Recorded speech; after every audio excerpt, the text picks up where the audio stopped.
All right, we celebrate Veterans Day today. And what better way to celebrate Veterans Day than with the head of our family? And that is my husband of the past 38 years. If you would go ahead and take this opportunity to introduce yourself and your title and where you were trained, all of the above. Go ahead and introduce yourself, please. My name is Damon Brothers. I was a private in the Army Reserve. I served out of the 455th. I did my training at Fort Leonard Wood and Fort Eustis as a 71 November. And I enjoyed my time when I was in there. Hey, can you tell me something about when you left? When you left, we were at a pivotal age. We were very young, both of us 18, and we had just gotten married. So if you could tell me about your experience, leaving home. You didn't only just leave home married, you left home and left home to go sign up and for exploration in a different part of life. Can you tell me something about where your head was? What was going on at that time?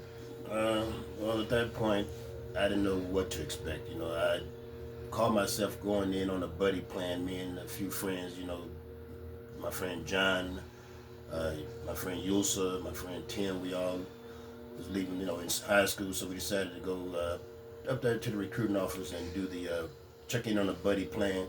We're gonna all go in together. And when we came out, I was the only one. So I signed up, and they enlisted me that day. Same day I went in just to get things checked out. But when I left for training, it was I didn't know what to expect, but it was an eye opener. Okay. That's good. Do you feel as though that if you had the opportunity to make that decision to do that again, you always have had a servant spirit to me, even as a child. Um, so if you had the opportunity and to do your life all over again, would you still select to be in the United States Army? Looking back, I think I probably would have still enlisted, but I probably would have waited till I was a little bit more mature minded, so I know what to expect and how to deal with the military itself. Because, like I said, being a teenager, you know, married, kids, my mind was not really gung ho on, what I signed up for, or didn't know what I signed up for. Okay, that's okay. I can understand that. When it comes to relationships, what type of relationships did you establish in that environment? Were they lasting? Who made the biggest impression on you also while you were gone? Relationships were memory wise was lasting. We lost contact with each other shortly after our time together in the service. But one of the most influential persons that I served with was I would say Sergeant Royster. Oh my God, this man was a terror attack under a drill sergeant hat. He was on my back and in my face every opportunity that he got. But he taught me one thing: do what you're told, things will go smoothly for you. So I had to get that civilian mindset out of my head and learn how to obey the rules of engagement. One, two, the chain of command. That's the biggest thing. I think yeah, a lot of young people still suffer with that today. The chain of command and learning how to respect authority. That's some of the struggles we still you're having in the community right now. And when I say rules of engagement, that doesn't always mean war or physical or violence. That's just how you come in contact with someone else or other situations. You know how to engage the situation, uh, or being able to deal and overcome. All right. Alrighty. When I look back and think about that, I remember tearful days because you were gone. Some of the time, even the weekends when you came back and did the reserves, that was hard times for us. Challenging. We were so young when we got married, babies, and all of that. Was Do you feel as though that experience for us was valuable, as it relates to those times of separation, all of that, the emotions that went along with that? Do you feel as though that was valuable? I have my own opinion about that, and I wanted to hear yours. Well, let me say this: being away for long periods of time, sometimes that's where you have to learn to gain trust or build trust. Because when I was in training, being away from you and Shadi and Venetia at that time, it was very trying. And then like I said, we were newly married, so my mind was at home, not in the military. And in training, they throw that in your face every day. That's part of the mindset they're trying to get you to. You're gonna have to forget about that and focus here. So they threw your relationship, be it if you was dating or married, in your face every day. How she's not faithful to you, or whomever he or she is not faithful to you. Uh, so it's a mind thing. So if you wasn't a strong minded person, I'm glad that God blessed me with having a strong mindset that that could have really did some mind games on me, but I didn't let that come into play for myself. Okay. The other part of that is for me, you were gone, and yes, this was work, but I know you had some fun times. Cause when you came back, you was a little hype, mister. You was a little on 10. You was about these streets. So I knew while you were gone, you had opportunity, and even like I said, the reservists on those weekends. So I'm quite sure training, I'm quite sure you had opportunity where you all let loose and have a good time. What was some of your fun things to do past time? Now, and you don't have to sugarcoat nothing here. We all grown. Uh, I didn't really have no times like that. I wasn't You know who you talking to, right? right, but no, it wasn't. The fun times for me was just you know being hanging out with the fellas. We may just be gambling, in the back, uh, talking crap, wrestling, boxing, doing something like that, torturing other soldiers. That was fun for us.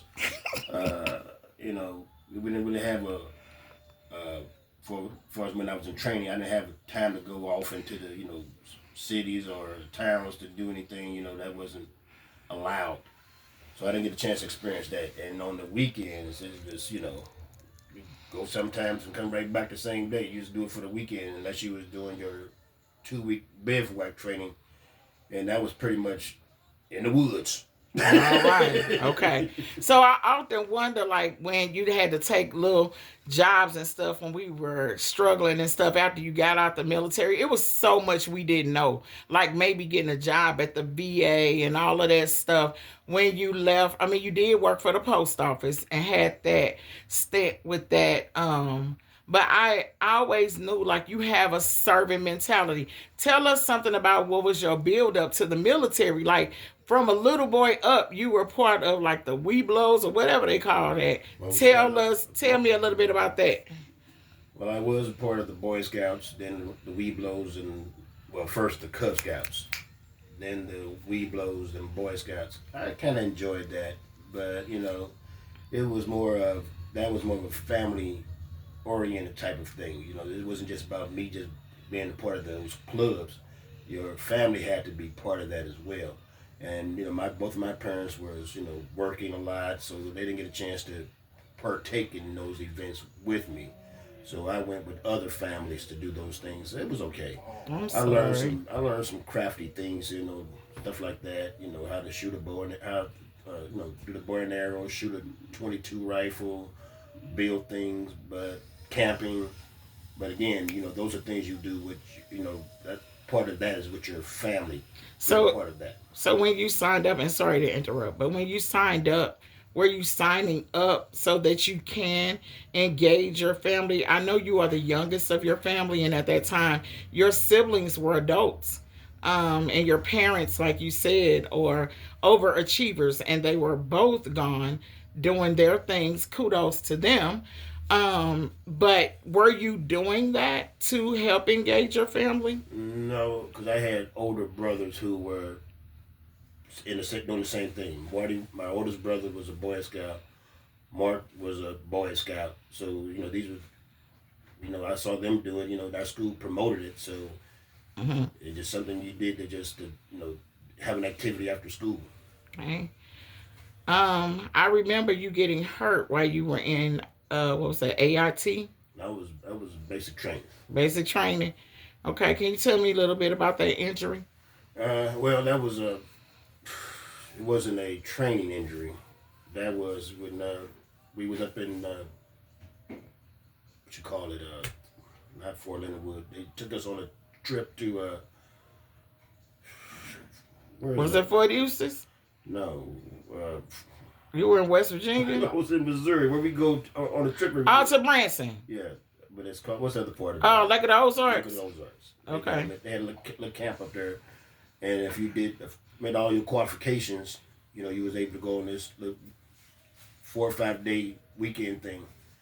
And so my competitiveness out there on the basketball court against one of the drill sergeants got a little bit, you know, Intense. intense.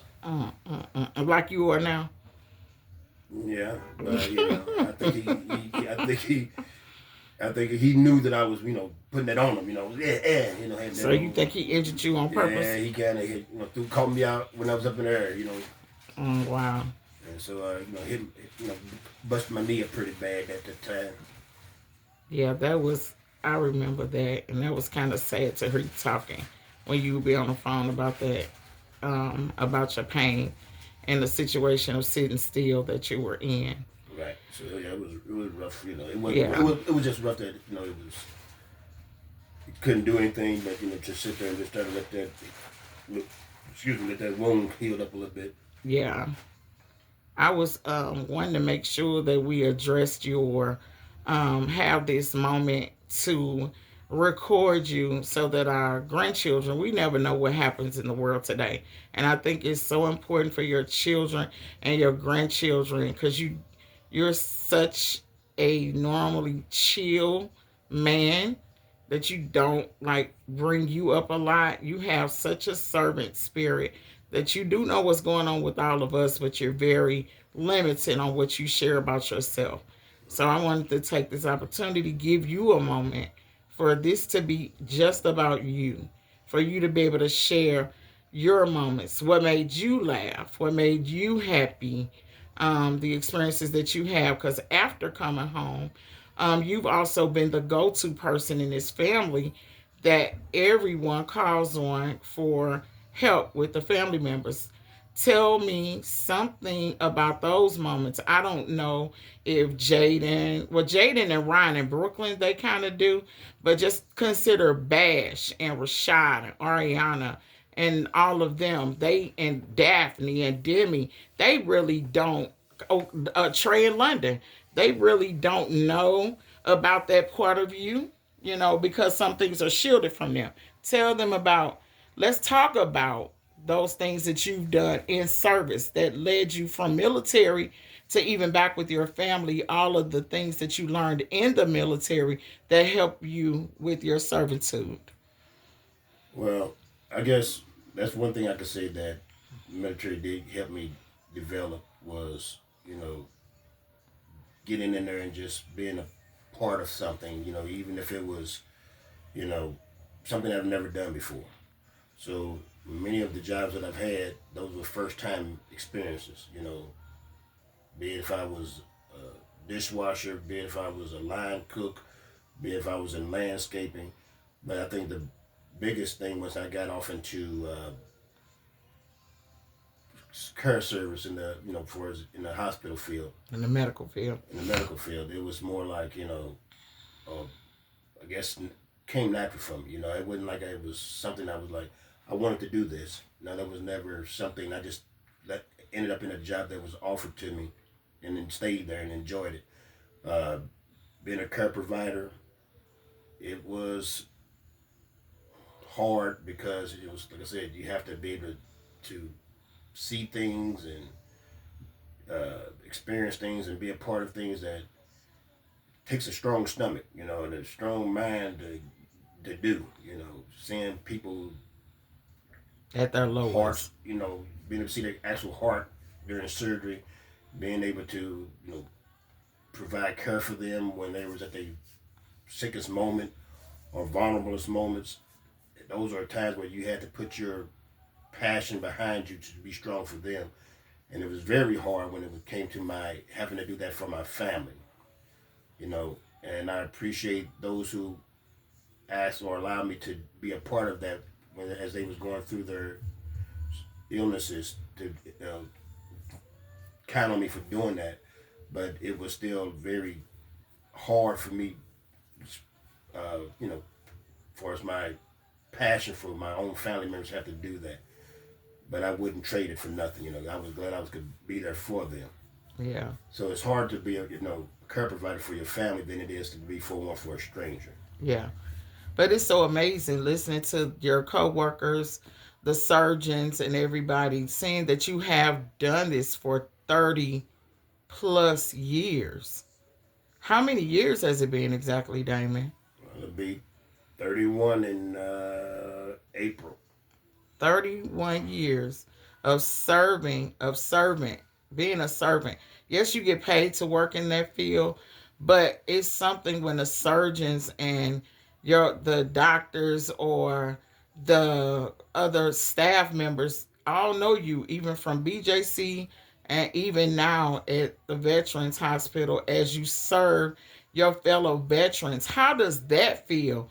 Working in an environment where you're serving your fellow veterans, how does that bring like a level of pride, or do it make you feel like, oh my gosh, I'm getting older? It's so many things that cross my mind in that, thinking about you in that position. Well, it does. I feel honored to be able to serve the veterans. Being in the military myself. But even if I wasn't, just being able to serve veterans who went out to fight for our country, and in their time of need now. Uh, but being a part of with my coworkers is one thing that I always took with me every day. If I can't make myself happy today, if I can't make myself smile today, if I can't make myself laugh today, then I can't do that for nobody else. And Amen. those who see Amen. that, they get the chance to experience that because I'm making Amen. myself laugh. I can be laughing at my own. I'm the first one laughing at my own jokes. This I already know. I told myself the other day, I was like, "Self, boy, you're a great comedian." I come up with jokes that'd be first time me hearing them. So I like that. But that is just one thing that's who I am. I'm not gonna if I can't, especially in the medical field. If you got a bad attitude, or you got a bad spirit, or you just in it for a dollar, and you ain't got no compassion in it, it's gonna come out. It's Amen. not gonna just be. Amen. You can just go in there and get a check, but people around you gonna deal with you accordingly. The Yeah. patients, their family members, Yeah. they vibe off of you. Yeah. So, and I'm glad that one, I've had my mom was in the medical field for over 30 some years. My sisters has been in the medical field for over 30, 40 years. So I've been in a family that has been in this And field. look at your daughters. And my daughters, and I had Look at Sade. Look at Chelsea. Ebony. and my oldest son was in there for a while. My oldest daughter was in there for a while. So Big Ebony. yeah, Yeah. we all have been in there serving some capacity. I got nieces and that's Yeah. in Look there at too. Marcy. So it's a family thing where we are We are so caregivers, blessed. and we are We are so servants to blessed. others. So that's one Yes. good thing about it. Yes. And I guess it's a natural thing because my grandmother, Yes. she Grandma was a Ruby. she was a servant to the whole neighborhood, Yes, she not just her was. family, but to Entire the entire neighborhood. neighborhood. Entire neighborhood. And that legacy still lives on today in that neighborhood. Yes. So that was a blessing. So, and like I said, both of my grandfathers served in the military, and that's an honor to see them do that. I have uncles who have served as well. So, uh, I don't talk about my service that much because it was a short stint, and I wasn't the best soldier, but I was a soldier. So, I was one of those guys that I was gonna try to do things my way. They told me that ain't gonna happen. But you brought that home with you. Like I said, even being, in the reserves, being after that, and like you learned that. I remember the boy that left to go off, and I remember the man that came back. Like I said, you still had lots of growing to do, and lots of mistakes was made on both ends. But I can tell this: what you learned in that experience, Damon, I see that shine through you so beautifully the older that you get. The way you deal with our children. I'm the rah-rah one. I'm the one that go in. And I always have been, and you were always the one. The only way anyone gets that out of you is that they have just gone too far. You are normally, like I said, that servant, calm spirit God has blessed you with. I thank and praise God for that every Well, single day. I would have to say my kids was the one to calm me down because of my love for them, and I know that sometimes I can get too amped and too Yeah. Yeah. and so I had to learn how to calm down, Yeah. and like I said, when I get to the point to where I'm at 100, Oh, yeah, you'll go there. I don't like being there. I know you I don't. really don't because one, because people look at me like I lost my mind, I'm crazy because that's a side they don't normally see, and I don't like that, So I try not to go there or get to that point. So that's one reason I do laugh a lot, so that I don't Get to that get to place. that point. Well, before we wrap up our interview today, I wanted to make sure again this was all about Private Damon Brothers. And I appreciate you giving me this opportunity to just to talk about it. Like we spoke earlier off camera. You was like you don't talk about certain things.